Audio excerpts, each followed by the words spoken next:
Bafana Bafana enters Friday's Group B clash after a 2-1 victory over Angola at the Stade de Marrakech. They now face group leaders Egypt, who pulled off a 2-1 come-from-behind victory over Zimbabwe and will be raring to go in this one. Hello and welcome to Soccer Betting News. I'm your host Desh Parthab, and joining me in studio today is African football expert Keba Mothoagae. Thank you for having me back. I always enjoy talking about Bafana Bafana because Bafana Bafana is relevant again in African football. Match day 1 saw goals from the likes of Liverpool danger man Mohamed Salah, Manchester City forward Omar Mamouche, and Burnley striker Lyle Foster. Keba, those Premier League stars did not stand on ceremony. Look, it is to expect that when you've got world-class players, they will deliver in hours of need. And if you think about it, those goals came at Egypt and South Africa's hours of need. Looking at South Africa's 2-1 win over Angola, goals from Ozone and man of the match Lyle Foster secured the victory. Do you think it was a true reflection on the day? What a strange game. What a strange game where you expected Bafana to win comfortably. Yeah. When the Apollo's goal came in, it felt inevitable. But it was at that time where Angola was on top of Bafana Bafana. Yeah. But when you think about how Bafana Bafana has been before, for a long time, for more than 2 decades now, they would have collapsed, they would have crumbled under the pressure, but instead they found that goal to win. Yeah. One man who stood behind us and defeat was Ronwen Williams. I mean, the man came out clutch with 2 or 3 big saves in the first half. Just like, it's his camera, right? Now you understand why we say that he really is Mzansi's number one. That experience. Guys, in 2024, we remember the magic. He landed on the world's feet with that incredible, when the world was watching Bafana Bafana play Capo Verde, a very good Capo Verde, and he made all those things. It's not a mistake. He's one of the best goalies on the planet. He's one of the best goalies in Africa. Though you're one of the best on the planet. Yeah.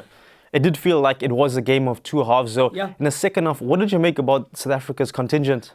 So what happened is Angola was on top. This is what encourages me the most.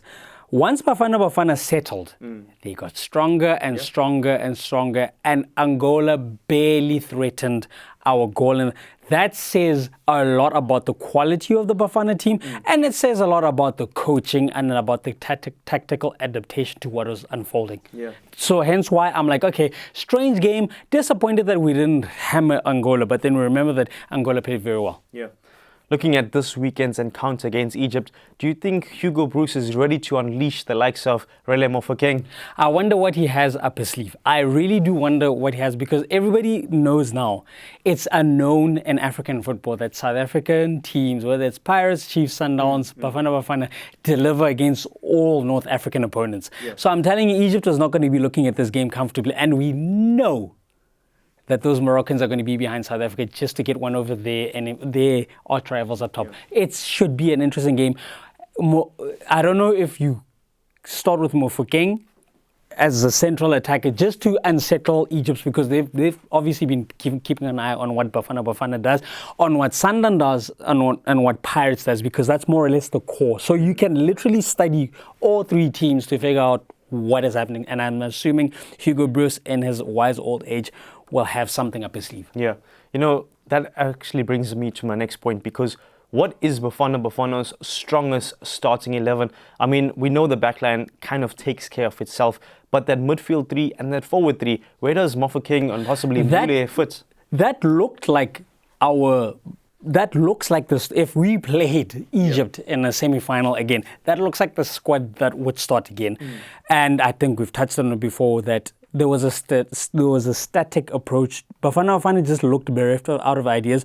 But then I guess it had something to do with how Angola was coached. That guys, don't just go at Bafana Bafana. Be defensively solid, because what happened was Angola blocked our wingbacks. Our wingbacks bomb forward. Yeah. They offer overlaps.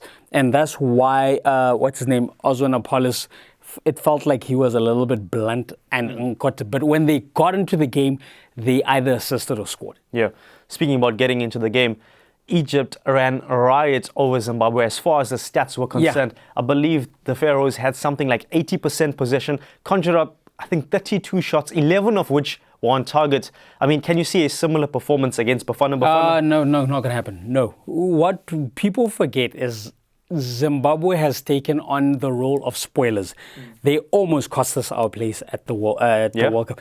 They took pleasure in frustrating Bafana Bafana, and they took it to another level against I think they played Lesotho or Nigeria next afterwards. Remember, they've got players who play in top leagues. The former Pirates player, Marshall Monetsi, obviously he's omitted from the squad. But they've got that thing that we are the Warriors. If there's a team that's nicknamed properly, it's the Zimbabwe Warriors. That's how I've always named Zimbabwe.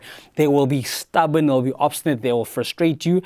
And look, maybe let's say 2 goals from Egypt going in the first 20 minutes, they could have run riot against. But what happened? It took a last gasp winner from Mohamed Salah of all players. Of all players in the current climate that he is involved in. So guys, then Egypt knows us. We don't. I'm far more comfortable against Egypt than against Angola and the Warriors. Speaking about Mohamed Salah, the Egyptian head coach Hassan Hassam said that he's proud of Salah for putting his, focusing on Egypt rather than his Liverpool stint. Do you think his time at Liverpool is over? Building upon that, before I say it's over, it looks like that's the one place where he can free himself. Because if you think about it, how often has Mo Salah delivered for Egypt at the highest level? Now that he's out of what I would allege as a toxic environment that is Anfield, and that's so weird, toxic. He's a son of Anfield.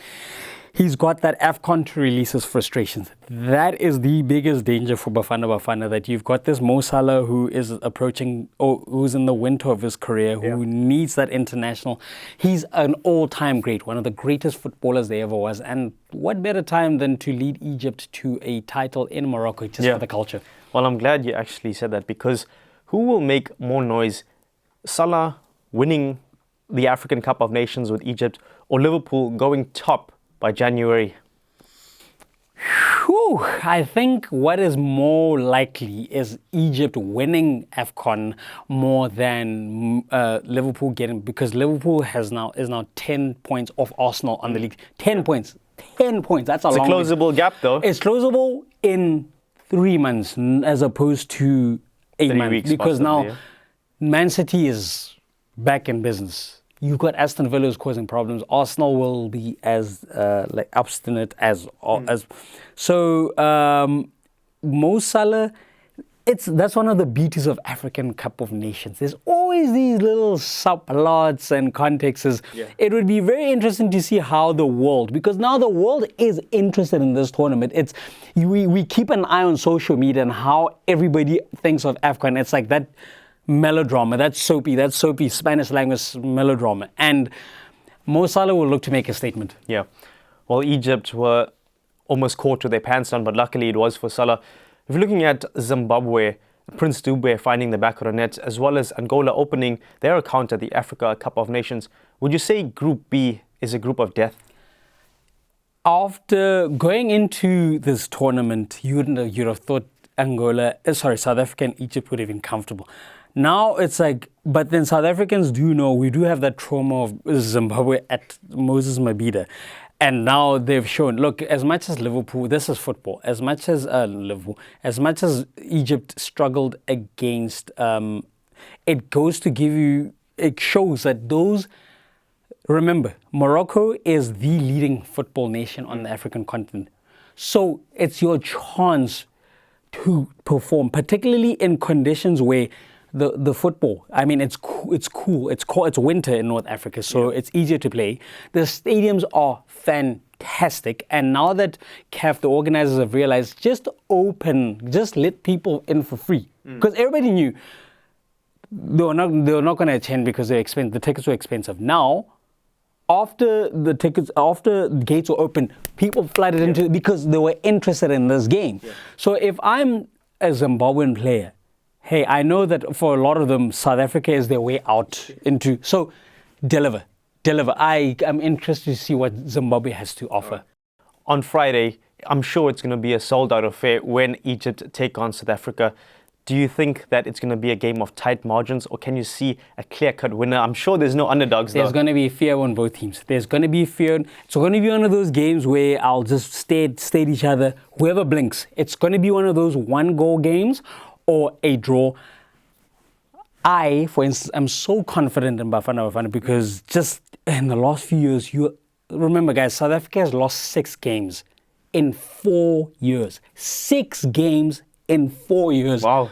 Under Hugo Broos. Wow. 6 games. What does that tell you? 6 games used to be normal in a year or in 2 years. So it's going to be an interesting one where I think it's going to be cagey because both teams will like, if we can get 3 points, great. Get that 1 point, knowing that you will fancy yourself against Angola and Zimbabwe. Going the final fixture. And then knowing that there's also that, remember, there's 1 and 2 go through, and then there's the best qualifying 3rd place. So there's no jeopardy yet for both teams, but I don't think a defeat is what they'll be playing openly. Playing openly is not what both teams are going to look for. Game of fine margins then. All right. I could see a 1-1 draw. I can see Bafana opening the score, fumbling, and then letting Egypt. I can see a 1-1 draw. I don't think we are that ruthless. Not yet. But then the seeds for a good World Cup campaign, we're going to the World Cup, guys. We're going to the World Cup, just for the culture. A good performance at AFCON could plant the seeds for what will be a World Cup campaign. Yeah. It's a time to make a noise.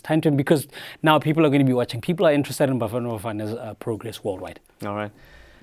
Well, football fans, you've heard it right here from African football expert Keba Mothoagae calling a 1-1 draw for Bafana Bafana against Egypt this Friday night.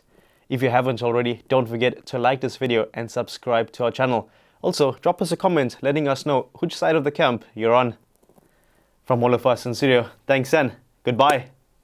For more soccer betting tips and previews, get the latest edition of Soccer Betting News for only 10 Rand at your nearest Hollywood Bets branch or newsagent.